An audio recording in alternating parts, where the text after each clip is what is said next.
জনাব হাসানুল হক ইনু, আপনাকে স্বাগত জানাই আমাদের অনুষ্ঠানে এবং আপনাকে আন্তরিকভাবে ধন্যবাদ, আপনি আমাদের সাথে যুক্ত হয়েছেন এই জন্য। খালেদ মহিউদ্দিন, আপনাকে অনেক ধন্যবাদ। দর্শক এবং শ্রোতাদেরও আমার পক্ষ থেকে শুভেচ্ছা, অভিনন্দন। আমি আপনাকে যে প্রশ্নটি দিয়ে শুরু করতে চাই, যদিও এই প্রশ্নটি এবারের নির্বাচনকে ঘিরে, আপনি এর আগে 3বার নির্বাচিত হয়েছেন, 2008-এ, 2014-তে, 2018-তে, কিন্তু 2024-এর নির্বাচনে হেরে গিয়ে, এবং আমাদের দর্শকরা সকলেই জানেন, তারপর আমি একবার একটু মনে করিয়ে দিই, নৌকা মার্কা নিয়ে হেরে গিয়ে, এবং আওয়ামী লীগ যে কয়েকটি আসন, মাত্রই 2টি আসনে আসলে তাদের প্রার্থী দেয়নি, শরিকদের মধ্যে থেকে প্রার্থী দিয়েছিল, তার মধ্যে আপনার আসনে একটি, এবং সেই আসনে আপনি হেরে গিয়ে আপনি পরিকল্পিত ভোট কারচুপি আর প্রশাসনের নিষ্ক্রিয়তার কথা বলেছেন। আমাদের প্রথম প্রশ্ন, আপনার সঙ্গে এমন হওয়ার কারণ কি? এই রকমের হওয়ার পিছনে সরকার প্রধানের, বর্তমান আওয়ামী লীগ প্রধানের কি ভূমিকা ছিল? ধন্যবাদ।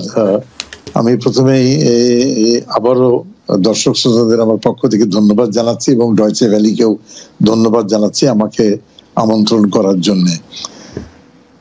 নির্বাচন হয়ে গিয়েছে এবং এই নির্বাচনটা একটা চ্যালেঞ্জের ভিতরে নির্বাচনটা হয়েছে, কারণ বিএনপি জামাত আর তার মিত্র শক্তিরা নির্বাচনটাকে বানচাল করার জন্য এবং বাতিল করা, বন্ধ করার জন্য সর্বাত্মক একটা চেষ্টা চালিয়েছিল। তা আমি বলি যে একটা নির্বাচন বানচালের যুদ্ধের ভিতরে নির্বাচনটা হয়েছে এবং সেই নির্বাচনটা কোন রকমে সম্পন্ন করতে সফল হয়েছে সরকার, প্রশাসন।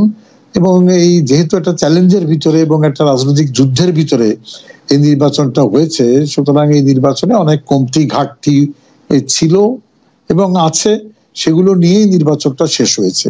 সেই জায়গাতে আমার নির্বাচনী এলাকায় আমি পরাজিত হয়েছি এবং আমি বলেছি যে আমার নির্বাচনী এলাকায় ওই কমতি ঘাটতির ভিতরে দুর্ভাগ্যজনকভাবে আমার নির্বাচনী এলাকাটাও পড়ে গিয়েছে। আমি এই প্রশাসনের এবং পরিকল্পিত কারচুপির ঘটনাকে মোকাবেলা করতে ব্যর্থ হয়েছি। তো সেই ব্যর্থতার দায় আমি মেনে নিচ্ছি। কিন্তু মোট কথাটা হচ্ছে, আমার মতন অনেকেই এরকম ভাবে পরাজিত হয়েছে। তিনি আওয়ামী লীগের প্রার্থী হতে পারেন, জোটের প্রার্থী আনোয়ার হোসেন মঞ্জু সাহেবের মতনও আছেন, আমাদের জাসদের আরেকজন প্রার্থী ছিলেন মোশাররফ সাহেব, তিনিও এরকম শিকার হয়েছেন। যাই হোক, এটা নিয়ে বিস্তারিত যা বলার কিছু নাই, শুধু আমি বলবো যে এটার কারণ কি আপনি জিজ্ঞেস করেছেন। কথাটা হচ্ছে যে আমার স্পেসিফিক প্রশ্ন এই পর্যায়ে ছিল যে এইরকম হওয়ার পিছনে কারণ কি, পাশাপাশি হচ্ছে যে এই যে আপনার পরাজয়টা, এই পরাজয়টার পিছনে আমি বলবো না, এই পরাজয়টার ঘটনাটা, যে ঘটনাটার কথা আপনি আসলে একাধিক টেলিভিশন সাক্ষাৎকারে, পত্রিকার সাথে আপনি একদম স্পষ্ট বলেছেন যে বিচ্ছিন্ন বিক্ষিপ্ত কারচুপির ঘটনা ঘটেছে, নির্বাচন কমিশন তা স্বীকার করেছে, প্রশাসন নিষ্ক্রিয় ছিল। এইটা আসলে সরকার প্রধানের আয়ত্তে ছিল কিনা ঘটনাটা? দেখুন, সরকার প্রধান তো নির্বাচন পরিচালনা করেনি, নির্বাচন পরিচালনা করেছে এবং ব্যবস্থাপনা করেছে নির্বাচন কমিশন। সুতরাং নির্বাচন কমিশনের এই কমতি ঘাটতির দায় নির্বাচন কমিশনের উপরে বর্তায়। আর সেই দিক থেকে আমি বলবো যে সরকার প্রধান এইসব জায়গায়, যেসব জায়গায় বিশৃঙ্খলা হয়েছে বা সীমিত আকারে স্থানীয় প্রশাসনের হস্তক্ষেপ ঘটেছে, তার দায় দায়িত্ব সরকার প্রধানের উপরে বর্তায় না। আর আমি এইভাবে বলবো রাজনৈতিক ভাবে যে দেখেন, দীর্ঘ বাংলাদেশের রাজনীতিতে চক্রান্ত ষড়যন্ত্র সপক্ষের ভিতরেও আছে, বিপক্ষের ভিতরেও আছে। তো আমি মনে করি যে আমার বিরুদ্ধে যে পদক্ষেপটা, ঘরের ভিতরে ঘর যারা তৈরি করে, এটা তাদের একটা কারসাজি আর কি। যাই হোক, আমি মোকাবেলা করতে পারিনি। তবে এই ব্যাপারে সরকার প্রধানকে কোনো দায় নাই। তিনি শোনার পরে হয়তো উনি উনার প্রতিক্রিয়া ব্যক্ত করেছেন, সেটা আমার সঙ্গে উনার কথা হয়েছে, সেই কথা অনুযায়ী উনি এটাতে মর্মাহত। ইনু ভাই, আপনার কাছে কি মনে হয় না যে সরকারি দল যারা করছেন তাদের তাদের তাদের তাদের ব্যাংকের টাকা, তারা যে ট্যাক্স যে রিটার্ন দিচ্ছেন, সেটি পর্যালোচনা করে আমরা দেখছি তাদের সম্পদ বেড়েই চলছে। সরকারের যারা আছেন তারা যে লাভবান হচ্ছেন সেটি তো প্রমাণিতই।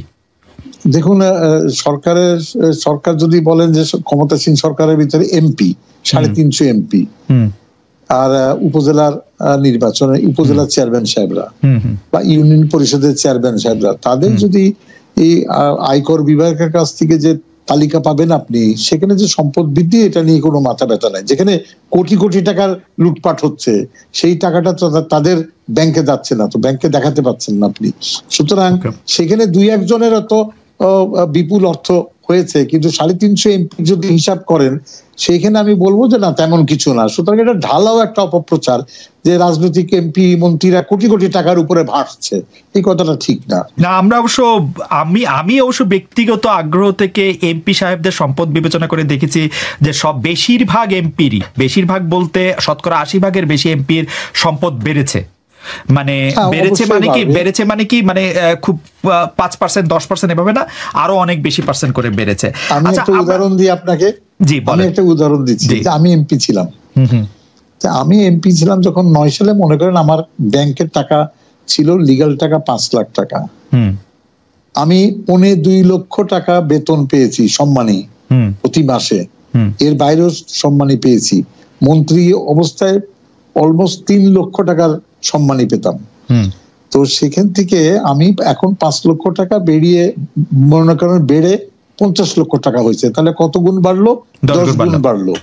শুনতে খুব ভালো। প্রথম আলো হেডলাইন করলো ইনু সাহেবের সম্পদ 10 গুণ বেড়ে গিয়েছে, কিন্তু উনি লিখলেন না প্রথম আলো যে ইনু সাহেবের 5 লাখ থেকে 50 লক্ষ হয়েছে, যেটা বাংলাদেশের জন্য পিনাক। এবং আমার যে আয়টা এখন লিগ্যাল আয়টা, সেই লিগ্যাল আয়টার কথা বিচার করলো না, এমন ভাবে শিরোনাম করলো। ঠিক তেমনি একটা নারী এমপির কথা বলুন বা পুরুষ এমপির কথাই বলুন, যার 15 লক্ষ টাকা ছিল এখনো তো 1 কোটি টাকা ব্যাংকে দীর্ঘ 15 বছরের পরে হয়েছে। কিন্তু এইটা একটু সরলীকরণ হলো কিনা, কিন্তু আমরা কিন্তু অনেকের ক্ষেত্রেই দেখেছি, মানে আমি আপনার কেসটা বিবেচনা করছি না, কিন্তু আমি অনেকের ক্ষেত্রেই দেখেছি 1 কোটি থেকে 100 কোটি টাকা হয়েছে, 2 কোটি টাকার থেকে 56 কোটি টাকা হয়েছে। না, এই যাদের লাখের ঘরে টাকাটা, জি, যাদের লাখের ঘরের টাকা, সেই টাকাটা আমি বিবেচনা করি। 100 কোটি যেটা হয়েছে সেটা আমি আপনারটা নিচ্ছি সমালোচনাটা, সেটা তাকে জবাবদিহি করতে হবে। কিন্তু আয়কর বিভাগ কি করছে আমি সেই জায়গাটাই বলবো। আয়কর বিভাগকে যদি সন্তুষ্ট করে থাকে তাহলে এটা নিয়ে আমি প্রশ্ন করতে পারি না। এই জায়গাটা আমি ক্লোজ করতে চাই। আয়কর বিভাগের ঘাড়ে কয়টা মাথা? আচ্ছা, যাই হোক, আমরা আমাদের পরবর্তী প্রসঙ্গে আসি। মাথা ঠিকই আছে। আয়কর বিভাগ তো আমি একবারে 1 কোটি টাকার একটা লোন নিয়েছিলাম সেই বহুদিন আগে, 96 সালে, বুঝলেন, যখন মাননীয় প্রধানমন্ত্রী বলেছিল যে ডিজিটাল বাংলাদেশ করার জন্য তথ্য যোগাযোগ প্রযুক্তি ক্ষেত্রে বিনা বন্ধকিতে 1 কোটি টাকা লোন দিবে সোনালী ব্যাংক, সার্টিফিকেট বন্ধক রেখে। আমার প্রয়াত ভাই, উনি কম্পিউটার ইঞ্জিনিয়ার ছিলেন, তার সার্টিফিকেট বন্ধক রেখে আমরা সম কম্পিউটার লিমিটেড এই নামে আমি একটা লোন নিয়েছিলাম। সেই 1 কোটি টাকা মানে ফেরত দেওয়ার জন্য পাগল হয়ে গেল, কিন্তু আমার নাকে দড়ি দিয়ে টাকা ফেরত নিয়েছে। কিন্তু যারা 5,000 কোটি টাকা লোন নেয় সেই টাকাটা উদ্ধার করতে পারে না, এটা ব্যাংকের ব্যর্থতা। সুতরাং আমি বারবার বলেছি যে 3 মাথার দানবকে শায়েস্তা করতে হলে মাথায় বাড়ি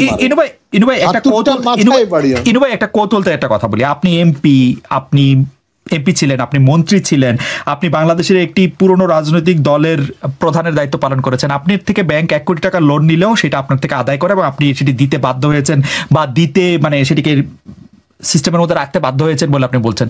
আপনি যখন ব্যাংক লুটপাটের কথা বলেন এবং যারা ব্যাংকের থেকে টাকা নিয়ে টাকা না দিয়ে এবং বিদেশে টাকা পাচারের কথা বলেন, তারা আসলে কারা? তারা যে আপনার চেয়ে ক্ষমতাবান এটা তো নিশ্চিত। তা আপনার চেয়ে ক্ষমতাবান বাংলাদেশে কারা? তারা আমার চেয়ে ক্ষমতাবান না, আমার চেয়ে বুদ্ধিমান বেশি। আচ্ছা, তাহলে আপনি বুদ্ধির জায়গায় একটু কম পড়ছে। মার খাচ্ছি, টাকা অবৈধভাবে টাকা কামানোর বুদ্ধি। এটার সাথে ক্ষমতার সম্পর্ক নাই, এটার সাথে ক্ষমতার সম্পর্ক নাই। না, ক্ষমতার সম্পর্ক আছে। ওই যে সিন্ডিকেটের সঙ্গে সম্পর্ক রাখলে আপনি টাকা পাচার করতে পারবেন। ওকে, ধরা পড়বেন পরে। ওকে, ধরা পড়বেন পরে আর কি। ওকে, যাক, আমি এবার পরের প্রশ্নে আসি যে আপনি যে 3 মাথা দানবের কথা বলছেন, সে আমলারা কারা? আমরা তো এরকম শুনছি যে আমলাদের মধ্যে থেকে আমলাদের ডিএনএ টেস্ট করা হচ্ছে, রক্ত পরীক্ষা করা হচ্ছে, যাদের মধ্যে আসলে আওয়ামী লীগের বিরুদ্ধ রাজনৈতিক মতাদর্শের কোনো লোকই সরকারের শীর্ষ আমলা হতে পারছেন না। সেই আমলারা যে 2-3 মাথা দানবের দ্বিতীয়টি হয়ে উঠলো, সেটি কি করে হলো? দেখুন, আমি যখন বলছি দুর্নীতি একটা সর্বগ্রাসী মানে রোগ হিসেবে দেখা দিয়েছে বাংলাদেশে, সুতরাং ডিএনএ টেস্ট করে যখন আমলা সংগ্রহ করছি আমরা, সেখানে